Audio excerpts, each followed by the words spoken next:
Water is Life. It is the fight for breast cancer awareness.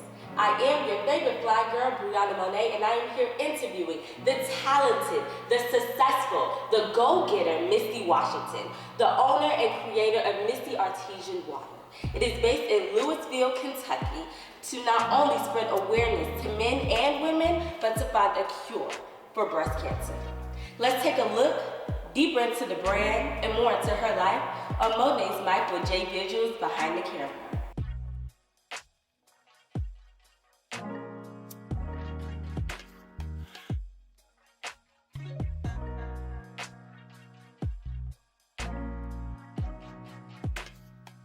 I'm Misty Washington, the CEO of Misty Artesian water with a special survival that supports breast cancer awareness. And we also support different kind of awareness such as breast cancer, brain cancer, childcare cancer, lupus, bone cancer, brain cancer, I believe I said, but we're here to support all the awareness that we can give awareness to be able to let people know that we're out here. My biggest motivation, I think, is my mother. She was always a person who taught me how to go get it if you want it. You know, don't sit back, don't be afraid to ask somebody. I'd be able to talk about it, or just be able to see if you can get help when you need it. And I've always been a person who stood back and didn't know whether to ask or what not to ask, but she always told me go get it. And I used to watch her do the same thing. When she wanted something, she went and got it. When she wanted to know something, she went and asked. And a lot of people do not do that. They just sit back like me, how I used to be, just watch and look and see. But with her, she go get it. So I kind of like, well, let me see what she's doing, how she's doing. Passionate, emotional, and a person who likes to really help one another. I'm Misty Washington with Moneé's mic and JayVisualz behind the scenes. Favorite fly girl, and we are here with the beautiful Misty Washington. How are you doing? Cause you look good, girl. I'm doing good, thank you. First and foremost, I just want to say I love what you're doing with your brand and the movement. I see the potential, and I'm like, I need to get me some water and put it in my studio for my clients because. It's amazing. Yes. So, are you a victim of breast cancer, or do you have anybody in your relative who I do. My auntie, she has breast cancer, but I originally started this because of my grandmother passed of breast. I mean, not breast cancer, but cancer. So when I started, I was asking the Lord, what can I do? Because I asked my mother, you know, when she passed, I was like, well, no one knew she had cancer, period. So I was like, wow, you know, and I always think of something. So I was like, you know, it's kind of, because I look at our family's tight knit because she had 12 children herself. So I'm like, she didn't tell nobody she had cancer. And I just felt in the black community of us not knowing that you have something that does help out there, somebody you can talk to, that they just deal with it and then they just go on the page, you know. So I was like, well, what can I do to help? You know, do some research, you know, make people feel comfortable with talking to other people to get it out that they have cancer. Who can they talk to, find that information, research. So that's how I started with the bottles, being able to get some water to support. Okay. And you said that you were a victim of breast cancer? No, my auntie has breast cancer, but I started it because your family. Yeah. And it wasn't originally supposed to be pink because she didn't have breast cancer. And then my auntie passed right after her with cancer. So when they sent me these bottles, they started with pink. So it was like, let's just start with just breast cancer. Right. You know, supporting cancer research, period. So. Right. I think that is very powerful, and I'm so sorry for your loss. I think that it is important, especially in the Black community, to talk about these illnesses, whether that's mental illness or diseases in our bodies, because we don't. Right. I know me, I'd be like, I ain't going to no doctor. Like, my grandma, she told me to do this and that, and I think that is important, and just for us to be more educated. So again, like, I condemn you for this. I love it. So let's just dig in a little bit deeper into you and understanding you, because I know it started with your family. So you are originally from Kentucky. Yes, from Kentucky, that's right. Okay, so bring me down the road of Kentucky. What's Kentucky like? Kentucky is the home of the Kentucky Derby. So we have Derby every year. A lot of people, celebrities come out and go to Kentucky Derby. It's real nice. Kentucky's not what everybody thinks. They think we're just all country, but we're not. It's, you know, it's a fast pace once you get down there because we have a lot of LA people that don't want to leave. Really? So Kentucky's a nice place to be at. You know, it's a nice place to raise your family. So it's a lot slower than Atlanta, but it's a nice place to be. So. What made you want to come to Atlanta? Well, I wanted to come to Atlanta because I came down here and did some little homework with the bottles and reached out to different people, and there was a lot of good response. And it's more going on. Kentucky's more laid back, you know, family orientated, and there's just more to do down here with my products. So. Yeah, I can see that because entrepreneurship and business is definitely booming in Atlanta. Yes. So how has your transition been? Because I know you said like it's way faster here. So like, was it hard for you? Were you homesick? No, I don't get homesick. I love to travel. So no, it's not hard for me. The only thing that's hard is like when not the family around to help with the kids, because I do have kids. So it's like, oh my goodness, I got these kids, no help, and what am I about to do? But coming down here, it was nice, and I enjoyed it because you reach out to more people, and they just friendly, they more open. So yeah, it's great. So would you say your move here was more like a risk, a walk on faith, or like you knew this is what I need to do? Just really walk on faith. You know, I had to come out of Kentucky to be able to move around, and be able to make connections. You're not making too many connections in Kentucky. You know, so I was like, I gotta go where it's connection, where the city's booming, and they all reaching out to help one another. And I see down here in Atlanta that it's a lot happening one another. So yeah. Do you have a team? I do have a small team, and it's funny because I have my family members out of LA, they help me out, and I have family members in Kentucky. But the team is real small. I have my son here, so he helps me, but that's my team. So. Because a lot of times, like with new business owners, they see other people doing things, they're like, oh, I want to do it, and then they start doing it, like, you gotta be the marketer, and you gotta do the emails and the graphic design, like all these type of things. But I know you mentioned you have kids, so it's already a lot with just running a business on your own. But when you're incorporating kids, how do you balance mommy life and boss life? Oh wow, it's amazing. It's crazy though. So I have my son who helps me a lot. My mother, she'll come in town, she'll help, but trying to maintain and work, and it's a lot of hard work. People don't realize it's a lot of hard work when we out here with kids and or without kids, because you learn as you go, so it's not your field. So maintaining, it's like good days. I'm like, I don't want to get out of bed. Right. I don't be in bed too long. You know, I don't get much sleep, much rest. So we gotta be our own motivation. It's difficult. You know, we make it happen. I love it. I love it. So. What are your trials and tribulations that you would say you overcame during the process of starting your brand? Well, my trials and tribulations, well, first of all, I think it was difficult for me of learning certain things that I didn't understand. And it took me a minute because, you know, in my mind, if you're not knowing the business and not knowing how to operate it the way it should be, and you thinking it should be one way, and it really supposed to be another way, and it was kind of difficult because I'm like, I didn't understand, you know, why I just couldn't get directly in the stores, what was the problem, what was this, and I had so many people help me that they didn't understand, but they thought they understood. So it was like, oh wow. So just getting over that road of learning different things and how to, you know, get in direct to what you need and you're supposed to know, opposed to trying to guess and thinking it should be one way and it really should be another. So that's the hardest part. And once I learned, I was like, okay, I think I got it. I'm still learning. I don't know everything, so I still have to, you know, call and figure it out. And on the computer, I call someone who do know, and that's the most hardest part with the business, you know. So. How long have you been in business? Well, I started in 2014, and that was just coming up with the designs, making the bottle, you know. Going back and forth because they told me the bottle couldn't be made. So I was like, you know, anything in the world can be made. And I said, you know, don't tell me can't. Yeah, it can't be made. So I was like, you know, it could be made, you know. So those, that's when I started in 2014. I think I got the bottles done about 2015. You know, just doing a little work here and there. You know, and I was still learning that process because, like I said, I had people helping me. We went for shooting on what we was doing. We thought we was on the right track. And it took me a minute to sit back and really realize what I had to do. Everything between having kids and still trying to do things, you know. And it's hard doing it by yourself. It's your business, it's your baby, so it's like you got to learn what you need to know, you know, without somebody trying to going back to somebody, can you tell me this? And they not understanding what you're talking about as well, so yeah.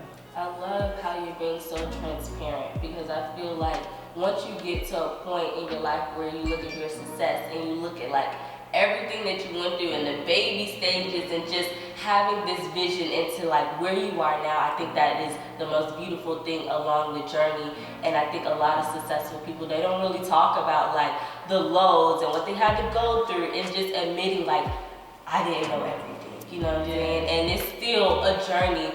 So I just love that you're being transparent and you're talking about those type of things, because I know it's other entrepreneurs who may be inspired by you who want to be in the same place, and I think that's more motivation to be like, if she can do it, I can do it too. That's how I am. That's how I am. You know, if they can do it, I can do it too. It's just learning, because it's a learning experience, and it's difficult too as well when you have kids and you try to do this and do that, and I might need to be over here, but she needs to be at school at this time, and I might have to run over here and be at this event, and you know, she might be having an event herself. So, and then I have two twins, and this keeping up with them is like, oh my goodness.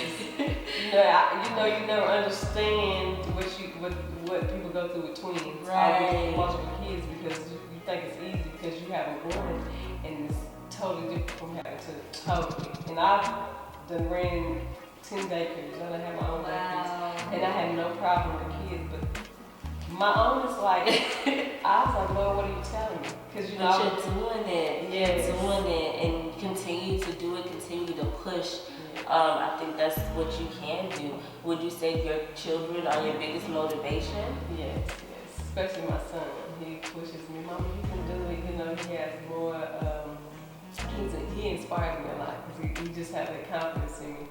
You know, it's like, Mom's nothing you can do if you can't do, so it's like, let's go. So, yeah. I love it.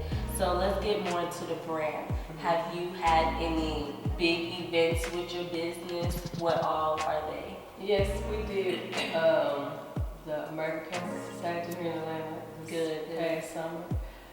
Well, in fall, so we did that. It turned out to be a really nice event. You know, I met a lot of nice people. I met a lot of people that love the product.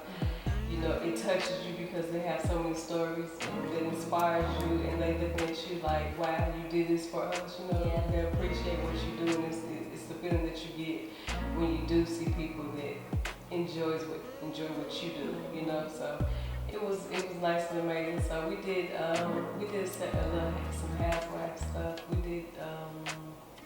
We did quite a few little events. I don't remember everything off the top of my head. We did some Men Wear Pink too. We did one nice. So, yeah. We did some events, and we did American Cancer Society in Louisville, Kentucky. They called me. We did a few of the events that they had. So hopefully there'll be some more this year. Absolutely, you got to manifest it, and it's the beginning of 2020. So what is your goal for the rest of the year with your brand? Are you trying to go more in other states, worldwide? I would like to go other states worldwide, you know, getting Kroger's, Walmart, Target, Whole Foods, just expand the brand. So, you know, they know we out here and we do support, you know, and just make it big as possible. So. And I know you have a research and information program. So can you talk to us a little bit more about the details on those programs and how can someone donate? Okay, they can go to my website, which is Misty Artesian, or they can go to Ribbon of Awareness.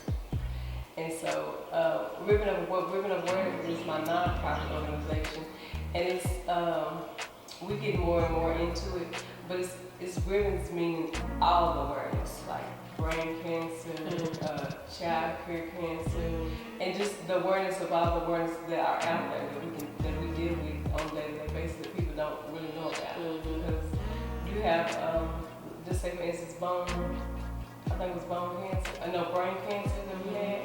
And at the event, there was a lady came to me and she talked about brain cancer, and she talked about, no one really knows what they go through.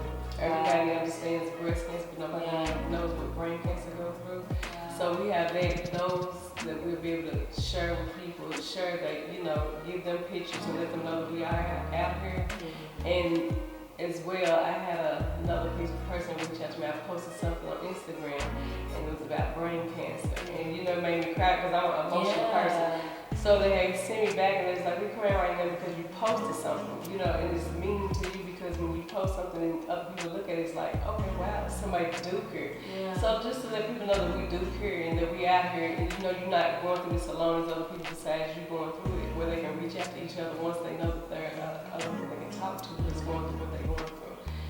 So it's a touching, it's really touching. Like I'm over here, I think when I look at your brand, it's not only educating those who may be victims, but just people who don't. Like I'm over here ooh, we don't even realize on a day-to-day basis how we take advantage of help, Like I wasn't even thinking brain cancer or just lung cancer or anything like that, because breast cancer is like a really big type of cancer that we usually talk about. It's just crazy how just the impact you have on other people who are dealing with those type of things. And I think that is just very humbling. It is. Yes. It's amazing. I love to talk to people. We're getting our own personal conversation, and we'll talk. They might text me, and just let me know how the day's going. I just let me know they appreciate, because a lot of people don't speak on other awareness that's out here. And that's the thing. So that's what we're here for. Ribbons of Awareness is here to let other people know that there are people out here just thinking of you with your awareness that you have going on, whatever it may be. Because I look at the kids' cancer. It's just so much going on that, like you said, we take advantage of, and these kids can't leave the hospital. They can't do anything. So they need help too as well. Sometimes we are, and I tell my kids all the time, you have your arms, your legs, be thankful. Because a lot of people don't have what you have. And going through these moments, they wish they can be in your body parts to be able to do what they want to do. So I always tell my kids, be thankful for what you got. Let alone like hospital bills and all of that. Yes. Wow. Beautiful. Are you expecting to expand on any of your products? Yes, and right now in the moment we're coming up with the LGBTQ bottle that I'll be coming out with that will be supporting the community. So it's a dope bottle, and it's going to be nice, and it gives back to the community. So we should be expecting a month or two, and it'll be. I can definitely see it at Pride as well. I think the next one is in October, if I'm not mistaken. Maybe summertime. If it's summertime, I can definitely see your bottles out there. And if there are any other brands or stores, companies who can see these bottles in their shops, please hit my girl up, because not only are they cute, they bring awareness to everybody. And so if anyone would like to donate, they can click on the donate button on MistyArtesianWater.com, and we would gladly appreciate it. So yes, it would be amazing. Well, what is your goal, or where do you see your brand within the next 5 years? I see it like everywhere, helping people. Hopefully we'll have a big old building where each floor will have its own brand, own awareness. So we'll be able to help different awareness, all kinds of making too. So we'll be able to do things that I dream of for other people to be able to have that, they're not knowing that someone else is out there working for them. So that's what I want to be able to do. I like to ask that question because I'm really big on manifesting. So I want you to speak that into existence. I want you to visualize your brand, because I think that is so big with business owners. Where can people continue to follow you or just be educated and stay in tune with what you have going on? Well, we're on Misty Artesian Water. .com is the website. They can reach me on Misty Artesian Water, Instagram, and then Facebook, Misty Artesian Water. So yeah. Are you on Twitter? We're on Twitter, but I don't Twitter a lot. So I'm doing a lot of this myself. So I'm working on it. Okay. So, yeah. So So hold on for Twitter. And we on LinkedIn, but we working on them, so yeah. Yes, absolutely. Make sure you all follow Misty Washington. She is so beautiful inside and out. Make sure you stay in tune with what she has going on and educate herself. You are rocking with Monee's mic. We are knocking out the fight to breast cancer. Make sure you like, comment, and subscribe on Monee's mic with Misty Washington. Also, check out the research and information program at Misty